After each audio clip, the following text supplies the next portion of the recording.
Hi there.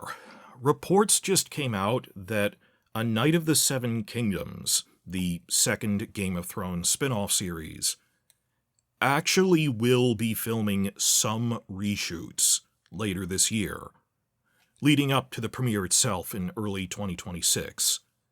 Now, before anyone starts typing in the comments section with wild speculation, not even listening to the words coming out of my mouth, I'll say the point of this video right now, which is that they're probably just filming a few pickup scenes to add in setup for future plot lines in Season 2.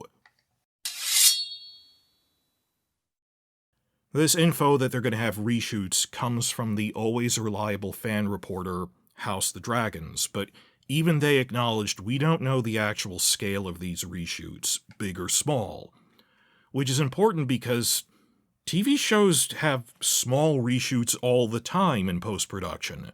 Just a little refinement here, a tweak there, it's common practice. It's a difference between a lowercase r reshoot and a capital R reshoot, something like Justice League where they throw out half of the season and redo all of it. We have no reason to think it's on that scale. Just, okay, they wanted to do some reshoots. And it's upsetting how much clickbaiters need to spin this into, they have no faith in the show, or there's problems. There aren't. There are rational reasons and evidence we can point to that everything is fine.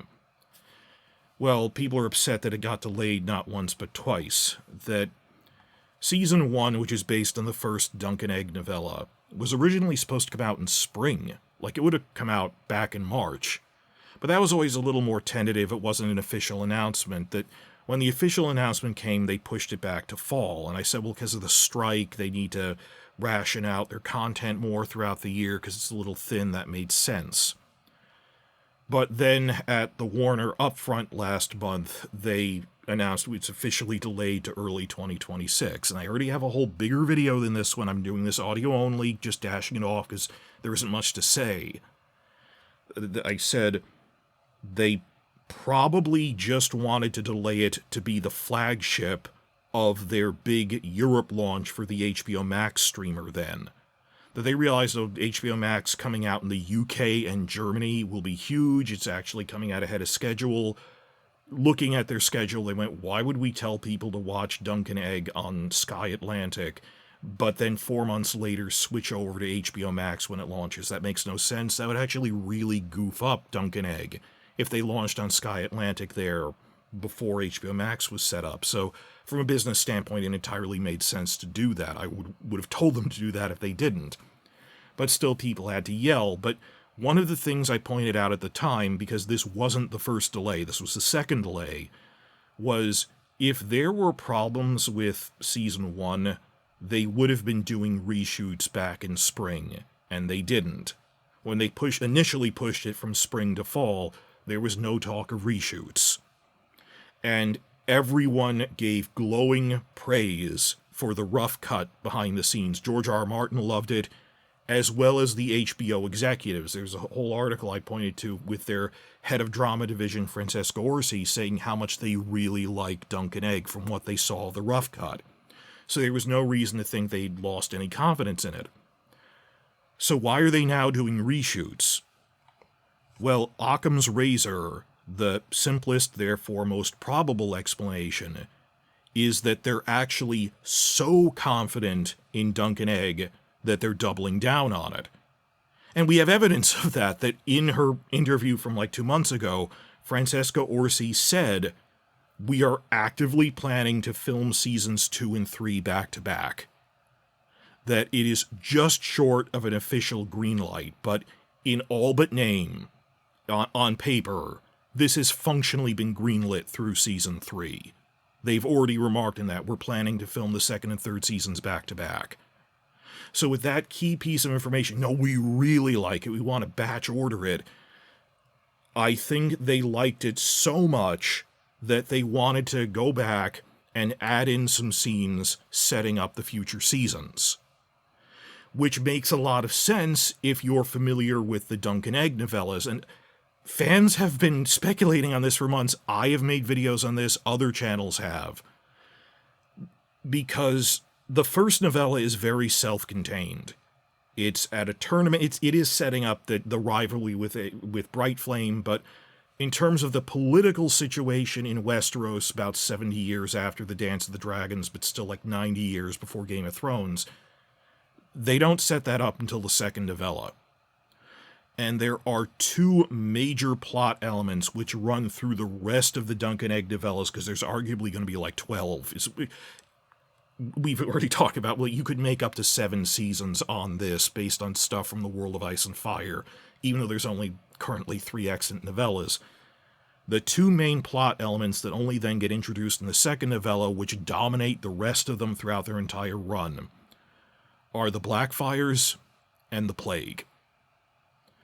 That Dunk and Egg starts about a decade after another Targaryen civil war, this time against a younger bastard branch of the family called House Blackfyre. The Blackfyres lost, but fled into exile across the Narrow Sea, plotting to retake the throne. They're the Westeros version of the Jacobites, with their bonny king across the sea plotting treason against the rightful king.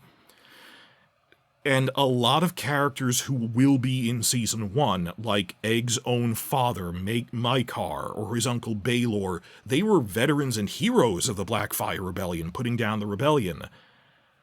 The name Blackfyre isn't mentioned once in the entire first novella, because out of universe, Martin hadn't really worked out yet what all these characters did in it. He had outlines, like if you go to the first Game of Thrones novel, it does say in the appendix there was this thing called the Blackfyre Rebellion, but so much of it he hadn't worked out, like who Bloodraven wasn't really worked out yet. So we've all been sitting around speculating, like, logically, if Maekar and Baelor come on screen in the TV show, is someone gonna, like, cheer them as the heroes of the Red Grass Field, heroes of the Blackfyre Rebellion, mention that the Blackfyres are this thing that exists, even if they don't give the full details until Season 2, just because the first novella is so self-contained. The second thing that happens is the Plague, between the first and second novellas, there's this big plague called the Great Spring Sickness, which devastates Westeros. And it weakens it so much that the crown is so weakened that it emboldens the Blackfyres across the sea that now is the time to strike. They're weak, we might be able to get them while they're doing that. And the other thing is, like, the king and his immediate heirs died. That the whole thing with Egg is, oh, what's the harm? He's 14th in line. What'll happen? And then, through a series of unfortunate events, the plague kills, like, 3 people in line of succession. All this chaos. And the other thing, just because it's an exciting plot element, that most of the story is basically Dunk and Egg navigating this devastated post-plague Westeros in the aftermath of a plague. It's politically unstable, there's bandits everywhere, local lords are fighting each other over water resources in a drought, the Ironborn are raiding, all of this stuff. It's them navigating post-plague Westeros with the shadow of the Blackfyres trying to attack again hanging over everyone. So, I have made videos speculating on this, so have others. Will they end with the same shot that the novella ended with? They ride away into the sunset from the tournament and they're heading to Dorne? Or will it then, the TV show, spend like 5 to 10 minutes at the end of the finale showing this plague rats and this plague sweeping through the streets of King's Landing and stuff? I think would be a good idea to hook viewers to come back for Season 2. All of this chaos is about to happen. So maybe the Blackfyres and the plague, maybe just the Blackfyres. But, the whole thing, if logically, wouldn't people mention around Baelor and Maekar, you were in the Blackfyre Rebellion? So it stands to reason, I think what happened is, because they're unsure about this untested new show, the rough cut probably followed the novella to the letter, not mentioning the Blackfyres at all, without any invented scenes of, we're doubling down on this in this untested first season to the point it's setting up plot points that don't come until the third season. I think most likely because they really liked the rough cut, they reached a point where HBO said, we have time on our hands while we're waiting for the Europe launch. Maybe you should add back in some quick dialogue scenes you can film on interior sets, just mentioning the Blackfyres. And we'll keep an eye on it. seriously predict that when Season 1 comes out, most scenes mentioning the Blackfyres, you can tell will be reshoots that they added in after they realized Season 1 is good enough that they'll probably renew it. So for people worried about all this, I have no reason to worry about it. If evidence comes that we should be worried, I will, but why do people always assume the worst case scenario instead of just, oh, they like it? All evidence is that they really like it. I think they're just adding some setup scenes back in. This just doesn't worry me. I'm sorry I'm dashing this off, not very well scripted and audio only, but I originally wasn't even going to make a video. That I'm so not worried about this, I originally wasn't even going to make a report on it, but enough people asked. So I think they're adding back in some setup scenes. What of it? I'm not really upset about anything. But all the clickbaiters who need to taunt about this, oh, it's going to fail, they do that every time. Because they basically just reinvented the tabloid.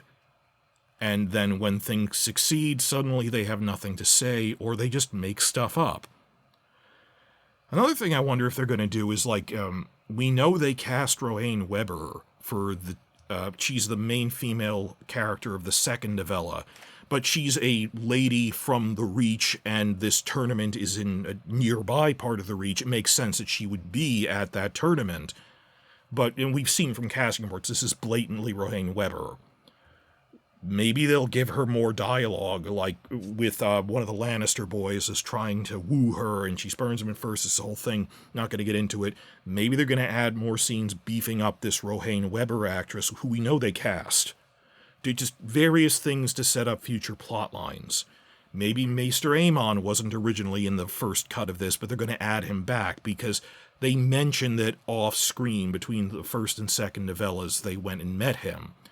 I'm not sure, but stands to reason that it was an untested first season thing, and now they're going back and adding reshoots to tie these seasons together. The thing to focus on is that Francesca Orsi said, it's not an official green light, but that's just words on paper. We are actively planning to film seasons 2 and 3 back to back. And I think, I've already said, I think that's another reason that contributed to pushing season 1 to early 2026, that the fastest that season 2 could get done would be by February to April of 2027. So they looked at their advanced calendars and said, we have to plan this out so we have 3 consecutive seasons at the same time of year in a row. That it would break that promise if they had Dunk and Egg season 1 in fall, then the next 2 later in spring. It would be more than a 12-month turnaround. It makes more sense because you can delay a first season, because it's not like the non-book readers don't know what this is, that most viewers aren't waiting for Dunk and Egg. They don't know what it is. So I think they delayed it for the Europe launch and to set up sequentially releasing these 3 things in a row, and that while they were at it, they said, let's add back some setup scenes to mention who the Blackfyres are.